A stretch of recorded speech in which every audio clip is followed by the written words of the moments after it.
Oh, oh, thank God it's over. What's happening, everybody? Episode 20, Unkillable. So that was I actually enjoyed the game. I honestly did. I'm happy for Aaron Rodgers.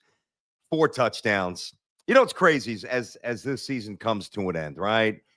A merciful, long, winding, twisting, rotting, um, painful end, right? I was thinking about this as time is ticking down. It's like if you told me that the Jets, this before the season, like the Jets would win week 2, which they did, week 18, which they did, that Rodgers would throw basically 30 touchdowns, which he did, that he would play in all 17 games, which he did, that the Jets would have the lead after the third quarter 7 times this year.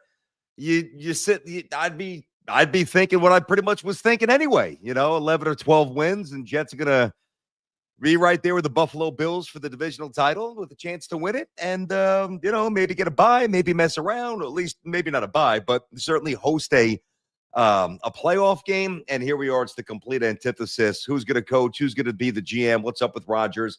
It is, though, typical Jets fashion, and we can't control this, but you almost have to laugh. Like, again, I just went into these last couple of games, enjoy it. I've watched Enigma.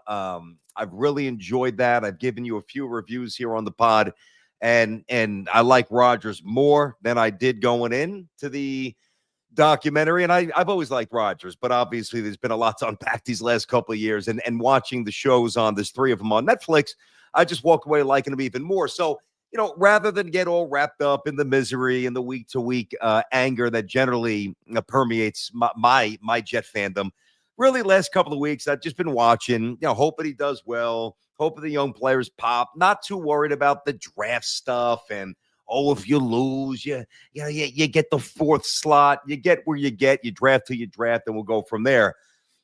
But as I'm watching the game today, this new mindset, open-minded, just kind of have a little fun, get the news about the Patriots. Like, even on a relatively fun day, you get the news that the Patriots have fired Jerod Mayo. And I told you that that I thought that was going to happen. I told you that last on the pod. I've said that on WFAN. And now I think what's happening here, probably within 2 days or so, maybe 3, got to dot the I's, whatever. I almost guarantee Vrabel's the head coach of the Patriots. And now the Jets are back to whatever fallback plan they're going to do. And I told you, I just the way it went with Vrabel, I thought it was interesting, maybe a little symbolic that he was the first interview that from his perspective, not from the Jets' perspective. They had Ron Rivera in, as you know. And I thought by him going to the Jets building and then right away you get the reports, it was a good meeting. The Jets were happy and Vrabel was happy. I mean, to me, that was an 82-mile-per-hour room service fastball right down the chute, telling me and telling you what that meant. What it meant was Vrabel was saying, all right, come on, Kraft, get rid of Mayo, and I'm coming. And I think that's what's going to happen. So, boy, there's just so many things at play now. And, in a weird way, guys, it probably would have been easier, if Rodgers would have gone, 18 for 31 for 136 yards with, 2 picks and a fumble, maybe 1 touchdown. And you're like, all right, it's almost like a little bit, for those who aren't sure if he can still play it, I still think that he can. I've said that many times. At what level? I've certainly adjusted where he is. I've told you that, but I think that Rodgers could still play. I just think that the New York Jets and their complete incompetence and their awful coaching staff and their litany of penalties and their, substandard approach throughout the entire building just lessened who he is. Aaron Rodgers could still play. Now, don't misconstrue that as, Aaron Rodgers, if he decides to play next year somewhere else, or if Woody changes what appears to be an already made up mind of not wanting him back next year, and maybe Woody changes his tune. I'm not going to be here during the summer saying that Rodgers is going to go for 35 touchdowns now that he's healthy, and the rust is gone, and that he's going to win the MVP. I think that those days are obviously gone. You could just see even sometimes, last week with Yaboa, remember the one he threw with his feet? Today he missed one or two short ones where he rolled out, and that's like back in the day. That's a dime, and that's a blindfold dime. That's a touchdown. He missed a few, but he still has a little magic here. And the sadness is the saddest thing about all this here is that you have to go into the offseason wondering, what could have been. And it's a frustrating way. It's a tough way to exist as a fan. Yeah, it really is. But it's over. We got here, It was, without question, the most disappointing season for me in Jets history. There's been other years, we've talked about this, obviously, that have been worse in terms of wins. Maybe even, I was going to say uglier. I don't know. This was pretty ugly when the head coach and the GM both get fired. That's and there's rumblings. You star young wide receiver wants out, and you star a corner for the first 2 months seemingly was regressing. Like it was. I'm not trying to minimize the ugliness. It was ugly, but for me, of all the lost Jet seasons, this one's up there because I thought it had a chance to be something special, as did every other pundit out there. I'm not saying everybody thought they were going to the Super Bowl, but I guess everybody's obviously dangerous. Most people. And, if you don't believe that, just flash back to the summer projections for Vegas, where, the Jets were very much in play on the shorter list to be a playoff team and beyond. And, now we're just left with the rubble. And there's really, this Vrabel news is really jarring. I got to be honest with you. Like, it really is. Like, I knew that this would be a stark possibility because Kraft is no idiot. And by the way, if you're Mike Vrabel and you have your choice of not just the Jets and the Patriots job, but really probably every job that comes open, what's more appealing? And forget about like the Jets history and the Jets history versus the Patriots. Forget about that stuff. All right. Even imagine if the Patriots were commensurate to the Jets in terms of badness, if you will, over the years, right? Well, just looking at their situation today, moving forward, the Patriots, they've got, if he's not an absolute franchise quarterback, he's certainly a really good young quarterback on a first contract. That's appealing for the Pats. Jets have the exact opposite. They've got a 40-year-old, making $40 million with all sorts of dead money and roster bonuses. And oh my God. So you start there. That's a problem. In terms of trying to lure somebody like Vrabel. Jets aren't going to win this battle. I'm just kind of talking you through it. Why the Jets don't make any sense if you're Vrabel compared to the Pats. Not to mention he is a Patriot. That goes without saying. But then you get to the cap space. Patriots have $130 million in cap space. The Jets have some real tough decisions. And oh yeah, by the way, the Patriots will have a top 5 draft pick. The Jets won't. So when you look at the reasons why Vrabel, even if he wasn't a Pat and Kraft wasn't a winner and the Patriots weren't a great franchise the last couple of years aside, there's nothing that remotely puts the Jets in the same boat as the Pats. We all know that. So where are we going from here? Well, I would have to say my very quick, like within the last hour, and I've really had to formulate this, because as much as I knew if the Patriots fired Mayo, that all this stuff is going to come, it's happening, I wasn't sure that they were going to fire him 100%. Mayo was a really good player. He was there for 8-9 years. He won a couple of championships. Is Kraft going to really do him that dirty? Young quarterback, not a really talented team. I wasn't sure. And he did. All right. And that's his prerogative. So it was, even though rationally, I always knew it was a possibility that this would happen, I think emotionally, I allowed myself to get really wrapped up in the possibility that Vrabel was very much in play for the Jets. So where do you go now I'd have to say for me, number 2, and I pause because there's a massive drop. There is a massive gap as to who I wanted to coach the Jets next year compared to who I now actually believe will coach the Jets next year. Now, I don't know who they're going to hire ultimately. They don't know yet. They were probably banking on Vrabel. Let's go through the list. And let's go through the list now with some more focus. All right. Knowing what we kind of know. After a little back and forth, I think I'm going to settle on Flores. I'm intrigued by Aaron Glenn, and I think that Glenn's got a shot. I know he's got a shot.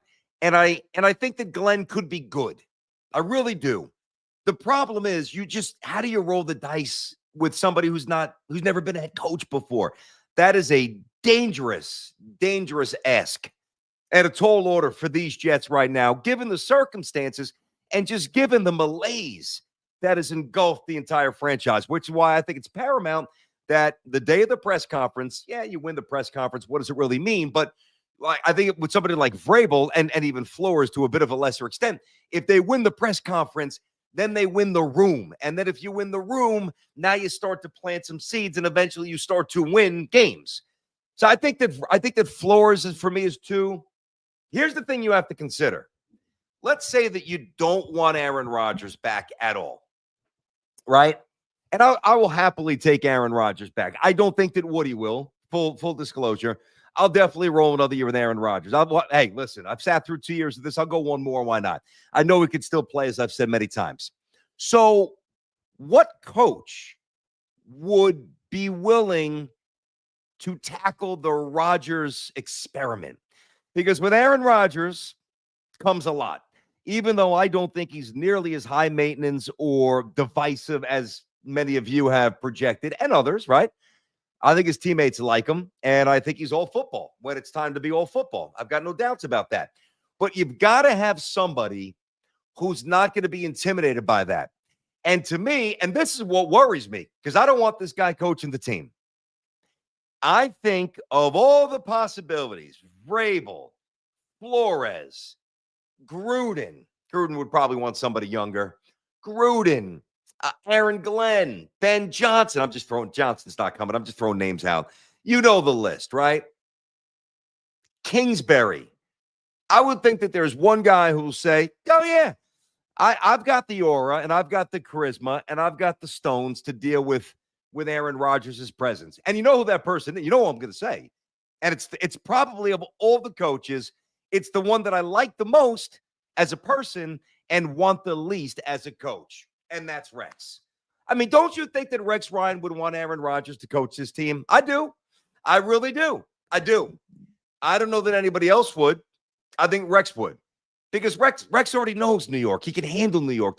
That's certainly a good thing. I just don't think he could coach. So I don't want to roll the dice with that.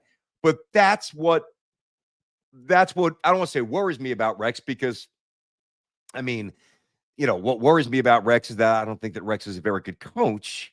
But I think that further, I don't know. I think that's going to complicate it for some. Let me throw something out there. This also popped up I think it was maybe before the game, but I was out today. I think, did you see the report with Jay Glazer? So it's a report. It's also more speculatory nature. So there's a thought, according to Jay, that some teams are already lining up a package to trade for Kevin O'Connell with the Vikings. Now, that's something that I would do in an absolute heartbeat. I don't care what it takes. I would trade probably multiple ones, spread out maybe over a couple of years, not back-to-back necessarily, to get somebody like O'Connell in here. Now, Kevin O'Connell has a year to go on his contract. They have not talked contract during the season, is why it's interesting. And again, nobody, this is Jay's reporter or Jay's thing, but Jay even said he doesn't even really think that Kevin O'Connell knows what other teams are thinking or possibly plotting. And I don't if I misrepresent Jay, that's certainly not my intention. I believe that that's the gist of the report. That's the meat of the report. But if you are Kevin O'Connell and you're not loving Minnesota, and I don't know why you wouldn't. I mean, it's an historic franchise. It's a cool stadium. It's a great Rabbit fan base. You're good. It's a fun division. It's just that there's a lot going for you. But maybe he's turned off by the fact that they haven't talked contract, whatever. But if Kevin O'Connell tells the Vikings, hey, I've got a year to go, but I'm not going to resign here. Now it almost takes on, if that were to be the case, it almost takes on, like an NBA star or maybe like Garrett Wilson if he does this or others. Hey, I'm not coming back. You may as well get what you can for me now. And that would open up a completely different dialogue. Listen, would the Jets ever be so lucky, A, or B, so skilled to pull off that kind of a trade for Kevin O'Connell? I don't think that they would be. So I don't want to get too wrapped up into that. But that's fairly interesting. Fairly interesting. Probably for somebody else more so than the Jets here. God, this season. Now, I was going to wear a bag over my head today, but they won, so I couldn't do it. I was going to do the show. I was going to do the pod in a brown bag. Oh, man. Oh, man. Yeah. No. I just, this season just beats the shit out of you. It knocks the spirit out of you week by week. And it's amazing the wave. Like, I remember how raving pissed I was, and you were, and we were together. Like after the Cardinals game at 31-6, after the second Patriots game when they couldn't stop a backup. I mean, some of these games that it has been so disheartening and so abusive when you really think about it. It's just an abusive relationship. That's what the Jets are. But man, I will, if I'm going to search for a positive, I'll search for a positive here. Like you watch, and just to contrast it a little bit to the Giants who had their own issues. Like I watched the Giants. And I know some of the starters are hurt. I get it. I know they're not at full strength. And I don't know what they're going to do with Dable. I personally think he's going to be gone. We'll see. But I watched the Giants, and outside of Neighbors and one or two other, I don't see much. I really don't. I just see a longer rebuild. I don't see that with the Jets. I don't know. Maybe I'm blinded by my Jets fandom. I don't think so, because for years I'll be the first to tell you just how inept they are. They're inept at things. Oh, they're definitely inept. I don't want to confuse anybody. They are wildly inept. But what they're inept at is correctable. And I remember probably the most stunning, not necessarily the best, although it's probably on the list in a weird way. I think the most stunning game that I ever watched as a Jets fan, stunning, absolutely stunned, was following the 1-15 debacle in 96 when they fire Coatside. And again, the year before that, they were a 3-win team. So it's not like they just took, they took some downward turn, but they were really good before that. No, the Jets were an eyesore for a couple years. Parcells comes in, right? And Bill Parcells comes in. And I remember I was in Atlantic City with a bunch of my buddies, and I had just gotten my first apartment. And we're driving back, and we were there all night. And so we're driving back in the afternoon. And the Jets are playing at 4 o'clock that day. So it's my first apartment. I'm just out of school. I've got like 7 or 8 buddies over. At that point, this is when I had the Jets season tickets. And we're watching the Jets. And like what I watched, it was at the old Kingdom in Seattle, was absolutely stunning to my point. They won, I want to say 43-6.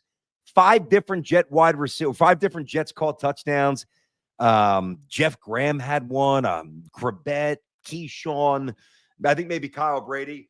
The point being, think about that. From 1-15 to a road game 3,000 miles away against a competitive team in Seattle, they scored 40-plus points. And they didn't give up. I don't know if they gave up a touchdown and they missed the point after, or they gave up 2 field goals, whatever it was. They absolutely squashed them. And the reason they squashed them is because from the moment that Bill Parcells walked in the building, there was an immediate attention. Sorry, everybody's been sick. There was an immediate attention to detail that is absolutely, it is non-negotiable here. That's what this hire is all about. It is non-negotiable. If you are lazy, you are gone. If on film, you don't know what gap and what assignment to hit because you're not watching film, you are out. If you're not in the weight room getting after it, get lost. All right. If you're not a good teammate, if you're not healthy week to week, see ya. Like you've got to fumigate the joint. You've got to just go in there with a blowtorch and just zap it. You know, that thing that you put by the barbecue. Zzz, zzz, when you zap the mosquitoes during the summer, it's time to start zapping. And they got to zap losers, and they've got to zap lazy players, and they've got to zap dumb players. And you know what's funny about that? That's actually pretty easy to do. Like the zapping is the easy thing because all you got to do is, all right, let's put on the film. Think, all right, let's see what this guy did. All right, week 13, Jets were out of it. Let's see what he's playing with. He's playing for himself, or is he playing for the 10 guys next to him? Look at him. Yeah, bailing on his run assignment, trying to get a sack. Look at him trying to pad the stats. We don't need that in the building. Get trade him, cut him, don't renew him. That's how it works. And that's why, honestly, Rex Ryan terrifies me. Because Rex Ryan is not a man of detail in terms of the building. He is a man of passion, which I love. He is also a man of bluster and words that don't equate to cleaning things up. They don't. So, who fits that bill? We know Vrabel does. Honestly, the more I'm going through this, I almost think I'm talking myself into Flores as my next guy. I know I mentioned it before, but Brian Flores is the kind of no-nonsense ass kicker who is going to come in here. Number one, he's from here. Number two, he is pissed off because he should still be coaching as a head coach, and he's not. Number three, the team that he hates is in the division, the team the Jets beat today, Miami. So he's coming with an extra chip on his shoulder. So Flores excites me. And Flores, think about what Flores was now. He wasn't ultimately right with some of his criticisms with Tua Tagovailoa, right? That was a big issue down in Miami. But the fact that he wasn't afraid to launch into a top 10, and Tua was a good kid. I don't know that he deserved that, but to a top 10 draft pick, a quarterback tells me all I need to know. If he's going to say that about the quarterback, what do you think he's going to say about the nickel corner who blows his assignment on 3rd and 9 that extends a drive and the Jets lose on a field goal with the gun? Like that guy's not going to be around long. And that's what you need. And I just, I don't feel like that's going to happen with Rex. I want you guys to understand this again. Think about this. They had 7 games this year where they led after the 3rd quarter. 7. And they were 2-5 in those games? All the penalties. I mean, it all ties in. The fact that they don't turn you over, although today they did. I mean, ironically, everything that we wanted them to do, they did today. That is the kicker out of it. That you have to laugh at. Like if you let that bother you, you're gonna be bothered for a long time. Because the Jets team that I watched today is the Jets team I was dying to watch all year. Ball hawking, defense, Rodgers flinging touchdowns, some creativity, some stupidity, some weird plays too. But whatever, go to page 109 on the playbook with that wacky Adams to Rodgers play, that whatever. But it was fun, and it's amazing too. I'm sitting there in my chair and I see Rodgers. He's got a skull cap on and he's smiling. And I don't even know what the final was. I don't know, 30, whatever. Whatever. Evan, what was the score? I don't even have the score. 32 to, what was it? 32-20. 32-20.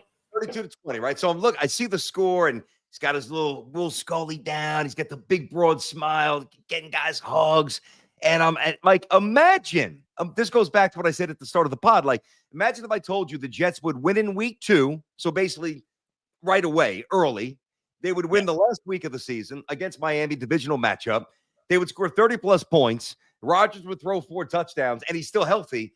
We'd all be sitting there saying, all right, 13 wins. Who we playing? Do we get a bye? Where we go? We hosting? Whatever. The point is, like that visual, and I almost recorded it, and I was going to put it on social media. It would have, like, it just looked like, it was like it's so hard to verbalize this. I didn't even say it out loud when it happened. I'm like, everything that I'm watching right now for the last 20 seconds is really what I thought I was going to be watching this year.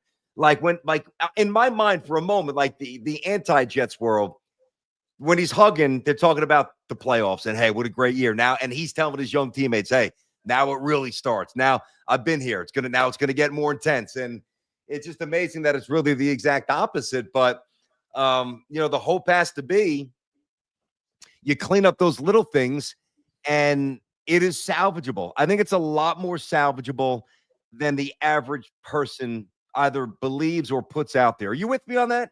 That it's more salvageable than many think? Yeah, I definitely think if they could hold on to like the guys that are truly talented and get rid of, like, I've seen a lot of people in the comments be like, the first two guys you got to zap are Kinlaw and Clemens, which I pretty much agree with that. I'm good with that. As long as they hold definitely on to, Kinlaw. Definitely yeah. Kinlaw. Oh. And then Clemens, he tries to sack the guy, he lets it get away. But yeah, so I definitely think it's salvageable. It's just I don't know. Hopefully they can keep them all on the same page. I know they keep talking about Sherwood, and he's like the biggest free agent I think they theoretically have. Because I think DJ Reed, Tyler Conklin, and Kinlaw. I mean, not Kinlaw. Jamie and Sherwood are the three kind of main guys. Yeah, the problem with Conklin is that Ruckert hasn't stepped up at all. I still think Conklin's gone. DJ Reed's absolutely gone. And I love him, even though it took a little bit of a step back early in the year.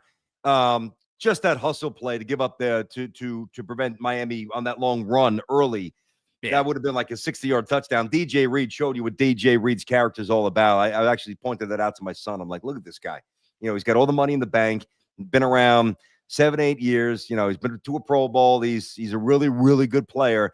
Game means nothing. Look what he's doing. So, yeah, but I don't think DJ – I almost feel like just what DJ said this week. You get the impression that DJ Reed's kind of ready to move on. But do you now go to – where do you go? Because I know you like Vrabel as well. Where are you after Vrabel, who's going to become a Patriot coach? Where are you going? I feel like I was almost doing one of those tier things that those people put on social media, those tier maker things. And it was like Vrabel was like if you satisfy the Rooney Rule, he's the guy you hire right away. That was like, he's like the top tier in my opinion, And then right under him, I kind of was looking at the Flores, what do you call it? Flores, Gruden, Glenn.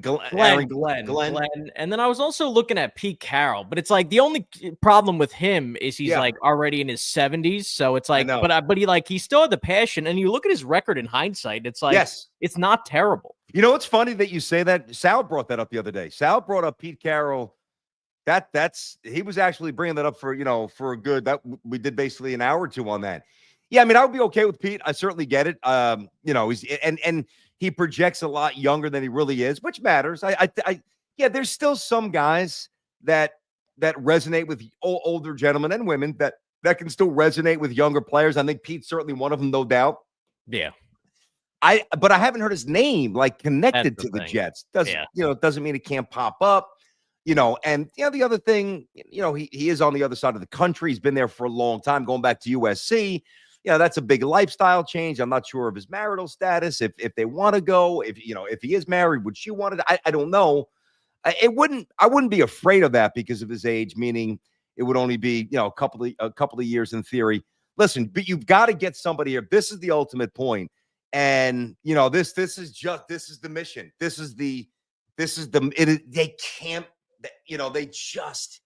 They can't mess this up, man.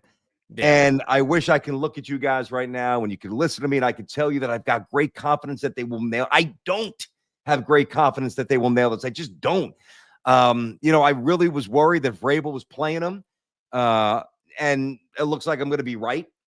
Rex, I feel like Rex begged his way into an interview. I don't know how serious they are about that. But if they whiff on some of the choices that, I think would excite people, and it's a pretty decent list this year, unlike the last coaching cycle when they hired Robert Saleh, I think this is more appealing, bigger names, better resumes. That's my opinion. I think that they could always pivot and throw the people a PR bone, which I think would just be so Jets-like and so counterproductive. But man, I just hope inside that building that they are beginning to shift to Flores. I don't want Ron Rivera, even though he embodies the things that I think are important. You know, he's the leader of men. I know that's a little cliche at this point. He's won. I get it. But the other thing about Flores is young. Yeah. He's like 40. I think he's 44 years old, 43. Yeah. He's a young guy. So the season has ended. We have made it. We have made it through all the sadness, all the anger.